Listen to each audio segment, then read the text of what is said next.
बारे में हम थोड़ा सा बात करेंगे, टाइम टेबल। हर लेक्चर में एक छोटा छोटा सा सेक्शन ले लेता हूं मैं, 3-4 मिनट बात कर लेते, कोई दिक्कत नहीं है ना, छोटा छोटा। अब एक घंटे का लेक्चर डेडिकेटेड करते, इससे ज्यादा बेहतर है कि थोड़ा बहुत बात कर लिया जाए बीच बीच में। कई बच्चे ऐसा कहते हैं, सर आप ना हमें एक टाइम टेबल बना के दे दो। एक बात बताओ, कौन सी क्लास में हो तुम? सेकेंड क्लास में, थर्ड में, फोर्थ में या सेवेंथ में? सर ऐसी बात नहीं है, हम 12th पास स्टूडेंट हैं। अच्छा, अगर आप 12th पास स्टूडेंट हैं तो आपको कहते हुए शर्म आना चाहिए कि टाइम टेबल बना के दे दो। ये कौन सा तुम बोर्ड की तैयारी कर रहे हो क्या यार? तुम्हें डॉक्टर बनना है और टाइम टेबल कोई और तुम्हें बना के देगा। सर हम कब पढ़े समझ नहीं आता भाई, 24 घंटे पढ़ना है तुम्हें।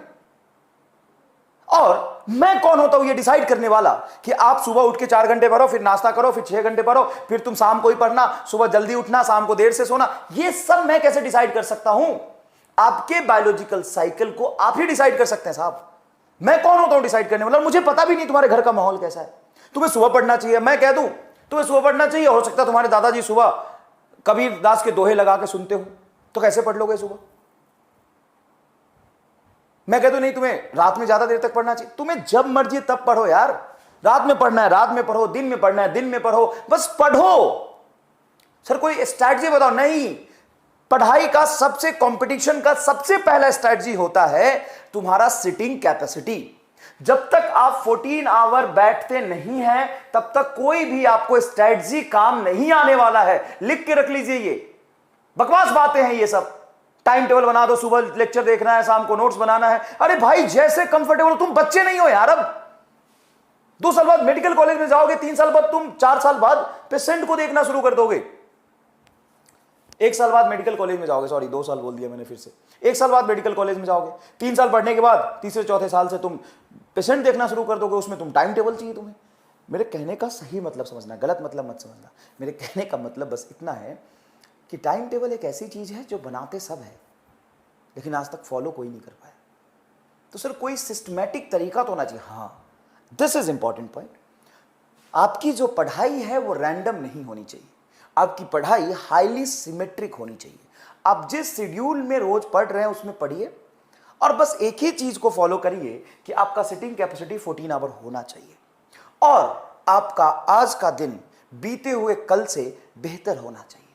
जो आज आपका दिन है वो कल के कंपेयर में आज बेहतर होना चाहिए। तुम रात में 2 मिनट के लिए बैठ के सोचो कि अच्छा कल मैंने इतना पढ़ा था, आज जो मैंने पढ़ा है वो कल से बेहतर है या नहीं। अगर आपको कहीं भी थोड़ी कमी लग रही है तो थोड़ा सा शर्माओ और आने वाला कल आज से बेहतर बनाओ। बस इतना छोटा सा काम कर लो। हाँ, 2-3 पॉइंट जरूर मैं ऐड करना चाहूंगा। जैसे अगर पॉसिबल है तो सुबह मॉर्निंग में उठ के, है ना, एक दिन बाद भी तुम लेक्चर देखते हो तो बहुत बड़ा चैलेंज नहीं है। मॉर्निंग में उठ के लेक्चर डाउनलोड लगा दो रात में, मॉर्निंग में उठ के 4-5 बजे टहलते हुए रोड पे निकल जाओ। गांव में रहते हो, शहर में रहते हो तो छत पे टहल लो। मॉर्निंग में उठोगे 5 बजे 6 बजे के आसपास, 4 बजे 4:30 5:30 के आसपास, थोड़ा सा स्पीड अप करके 1.2 पे भी लेक्चर लगा लो। नोट्स बनाने की जरूरत नहीं है, टहलते टहलते लेक्चर लिख लो। ये मुझे ऐसा लगा, महसूस हुआ, इसलिए मैं आपसे कम्युनिकेट करूँ। मैं एक सजेशन बता रहा हूँ। उससे क्या होगा सर? उससे एक तो फायदा ये होगा कि सुबह जल्दी उठ जाओगे तो दिन का ड्यूरेशन तुम्हें ऐसे ही ज़्यादा लगेगा थोड़ा।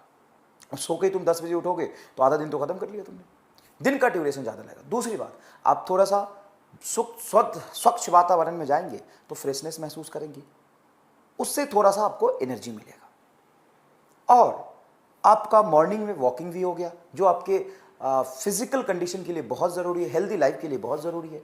एक फ़ायदा ये भी हो गया और साथ साथ में आपका टाइम भी खराब नहीं हुआ। वो टाइम आपके स्टडी आवर में काउंट हो गया क्योंकि उसमें अपने लेक्चर देख लिए। बहुत सारे फायदे। रात में खाना खाते समय लेक्चर देखते रहो। ये जरूरी थोड़ी ना है, ये ऑनलाइन के कुछ नुकसान है तो कुछ फायदे भी है। जब आप ऑफलाइन में होते हैं तो आपको 4 बजे क्लास में जाना होता है, 4 बजे मास्टर आके पढ़ाना शुरू करता है और आपको उसी टाइम पे पहुंचना है। बाहर बारिश हो रही है, धूप हो रहा है, आप उस टाइम पे कुछ नहीं कर सकते, आपको वहां जाना पड़ेगा। ऑनलाइन में क्या है? ऑनलाइन में तो मास्टर तुम्हारा गुलाम है। जब मर्जी बोलो मास्टर बोल, मास्टर बोलना शुरू कर दिया। जब मर्जी मास्टर बंद हो जा, मास्टर बंद हो गया। तुम खाना खा रहे हो, दुनिया से क्या मतलब है साहब? तुम खाना खा रहे हो, लेक्चर देखते रहो। अच्छा, ये साइन थीटा कॉस थीटा कैसे? अभी 2 रोटी रुक जा, अभी रोटी नहीं खाना, अभी गड़बड़ हो रहा है यहाँ पे, रुको पहले sine theta cos theta solve कर लेते हैं, फिर 2 रोटी खा लो, चलो हो गया, खाना हो गया। ये डेडिकेशन चाहिए होता है, क्योंकि आप 11th-12th की पढ़ाई नहीं कर रहे हैं, आप कंपटीशन की तैयारी कर रहे हैं। 24 घंटे आपके दिमाग में फिजिक्स, केमिस्ट्री, बायोलॉजी ही घूमना चाहिए। सर हम पागल हो जाएंगे। नहीं बेटा, ये कंपटीशन की रिक्वायरमेंट है। आप किस्मत कह ले या बदकिस्मत कह ले, जो आपको मर्जी है कह लीजिए, आप इंडिया से हैं और इंडिया में 20 लाख लोग बैठेंगे और 10-15 हज़ार सीट होता है। तो बार बार इस चीज़ को आप कंसिडर करें और डरे नहीं। अगर आप मेहनत करेंगे तो आपके मेहनत का फल आप ही को मिलेगा, चाहे वो 1 साल बाद मिले या 2 साल बाद मिले। ये दुनिया गोल है, आपका किया हुआ मेहनत आप तक रिटर्न ज़रूर आएगा। तो इस चीज़ का आप ध्यान रखें, ठीक है। तो बताइए सर, टाइम टेबल कैसे बनाना है, नहीं बनाना, समझ में आ गया क्या करना है? चलिए। तो